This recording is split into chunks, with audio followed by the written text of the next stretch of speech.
귀로 듣는 요양보호사 귀요보입니다. 여러분 모두 합격 가자. 좋아요 눌러주세요. 배설 돕기, 최대한 편안하게 배설하게 배려한다. 배변을 돕기 위해서 복부 마사지를 한다. 요양보호사는 대상자의 도움이 필요한 부분만을 도와준다. 다 도와주는 게 아니에요. 잔존 기능을 활용하기 위해서 도움이 필요한 부분만 도와줍니다. 항문은 앞에서 뒤로, 요도, 질, 항문 순서로 닦아야지만 요로 감염을 예방할 수가 있다. 항문이 맨 마지막에 닦습니다. 왜인지 잘 아시죠? 항문에서는 똥이 나오고 똥에는 대장균이 있습니다. 그래서 항문부터 요도질로 닦으면 어떻게 되겠어요? 그 대장균이 요도질로 들어가서 요로 감염이 생긴다는 거예요. 항문은 맨 마지막에 닦습니다.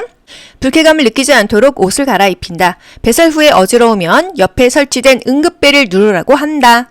화장실 이용 돕기. 대상자가 할 수 있는 부분은 스스로 하도록 돕게 해야 되죠? 스스로 하도록 격려한다. 변기 옆에 안전 손잡이를 설치한다. 응급하면 배를 누르세요 라고 말한다. 화장실은 밝고 물기가 없어야 되고 미끄럼 방지 신발을 놓는다.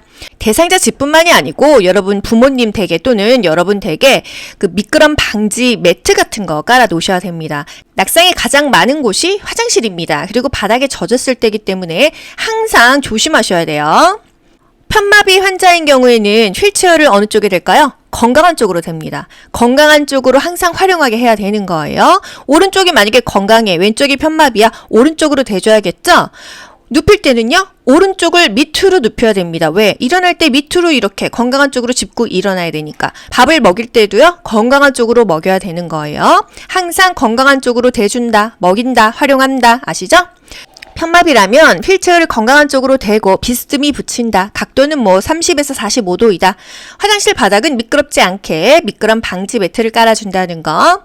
편마비 대상자가 화장실을 이용했어요. 한 손은 자유롭잖아요. 배뇨 후 도움이 필요한 부분만 도와준다. 휴지로 자기가 이렇게 대변 정도는 닦을 수 있기 때문이죠. 잔존 기능을 유지하는 것이 정말 가장 중요합니다. 중간중간 말을 걸어 상태를 살핀다. 문 밖에 있더라도 별일 없으시죠? 잘 보고 계시죠?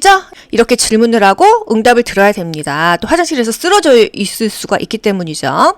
대상자를 일으킨 후에 혈압이 저하되어 어지럽다면 안전을 위해 침대에 앉게 한다. 앉았다가 일어나는데 어지러우면요, 다시 앉히죠. 누워있다가 앉았는데 어지러우면요, 다시 눕히죠. 종전의 자세로 한다. 이것도 중요합니다. 침상 배설. 침대에서 배설해요. 왜? 화장실까지 이동하기가 어려운 대상자들 있잖아요. 대상자를 확인하고 절차를 설명한다. 요양원인 경우는 대상자 다 못 외울 수 있잖아요. 귀요부님이세요? 이렇게 확인하고 도와줘야 되는 거예요. 수치심 느끼지 않게 가려야겠죠? 커튼이나 스크린으로 그 침대를 가려줍니다. 변기를 따뜻하게 해야지 항문 관략근이 이완돼가지고 똥오줌이 잘 나와요. 변기 안쪽 바닥에 화장지를 깔고 TV를 켜거나 음악을 틀어놓는다. 변기 안쪽에 화장지를 왜 깔아? 소리를 좀 흡수하라 이거예요. 본인이 대소변 보는데 막 소리가 너무 시끄러우면은 이게 잘 안 나온단 말이죠. 주변이 좀 시끄럽게 해야지 자연스럽게 나온다. 방수포를 깔 때 대상자를 바로 눕힌 상태로 무릎을 세우고 발에 힘을 준다. 똑바로 누운 상태에서 여러분 무릎만 이렇게 올려보세요. 이걸 배횡와이라고 하는데요. 이 자세로 발에 힘을 주고 대소변을 보고요. 회원부 간호할 때도 이 자세입니다. 배변을 돕기 위해서 복부를 시계 방향으로 마사지한다. 변이가 생긴 즉시 화장실을 가게 한다. 똥 마리면요, 바로 싸야 됩니다. 왜? 똥독이 오르거든요. 침상 배설 돕기. 간이변기와 이동변기가 있잖아요. 간이변기는 한마디로 요강 같은 거예요. 플라스틱으로 많이 되어 있죠. 누워있는 대상자에게 대주는 겁니다. 대상자가 협조할 수 없는 경우, 허리도 못 들고 움직이지도 못할 때 할 수 없이 간이변기를 쓰는데요. 우리가 막 이렇게 허리까지 다 들고 하려면 요양보호사 팔목 다 나가요. 수근관 증후군 오겠죠. 대상자를요, 옆으로 돌려요. 그리고 둔부에 변기를 댑니다. 그리고 똑바로 눕히는 거예요. 옆으로 돌린 후 집어넣고 똑바로 눕힌다. 이게 그렇게 간호조무사 요양보호사를 막론하게 많이 나오는 문제 아니겠어요? 옆으로 돌린 후 똑바로 눕힌다. 침대를 올려 상체를 높인다. 밥 먹을 때 또는 아기 날 때, 대소변을 볼 때 상체가 높아야 힘이 져지지. 누워서 여러분 힘 줘보세요. 이게 나옵니까? 항문이 변기 중앙에 오게 한다. 이제 문제마다 뜻은 비슷비슷한데 말만 바꾸는 거예요. 대상자의 둔부 아래에 방수포를 깐다. 앞에서 뒤로 잘 닦아준다. 한마디로 요도질 항문을 맨 마지막에 닦아준다는 의미죠. 배변 후에 손을 씻는다.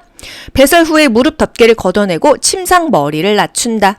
거동 불편한 대상자 침상 배설 시 머리를 높여주라고 했죠? 침상 머리를 올려 좌위를 치하게 한다. 편마비 대상자 침상 배설할 때 일단 덮은 후 바지를 내려요. 바지 내리고 덮어요. 덮은 후에 내리는 겁니다. 프라이버시를 지켜줘야 돼요. 내가 아무리 70 먹고 80 먹고 90 먹고 사지마비를 누워 있어도 이 회음부를 누군가가 본다는 건 참 수치스러운 일이거든요. 허리 아랫부분을 무릎 덮개로 덮어주고 나서 바지를 내리는 것입니다.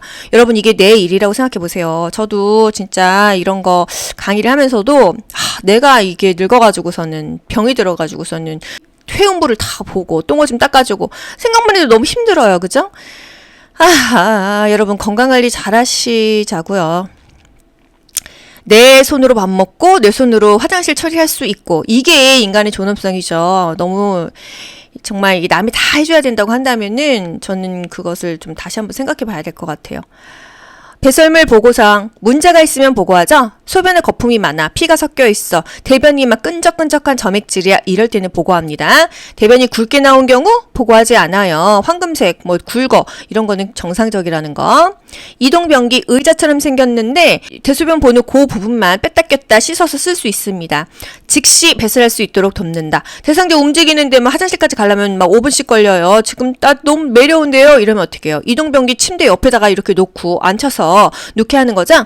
불필요한 노출을 줄여 프라이버시를 보호한다. 배설 중에는 하반신을 수건으로 덮어준다. 미지근한 물을 항문이나 요도에 끼얹어 변이를 자극한다. 관략근과 주변 근육이 이완되면서 변이를 느낀다. 이동변기는 매번 깨끗이 씻어 놓는다.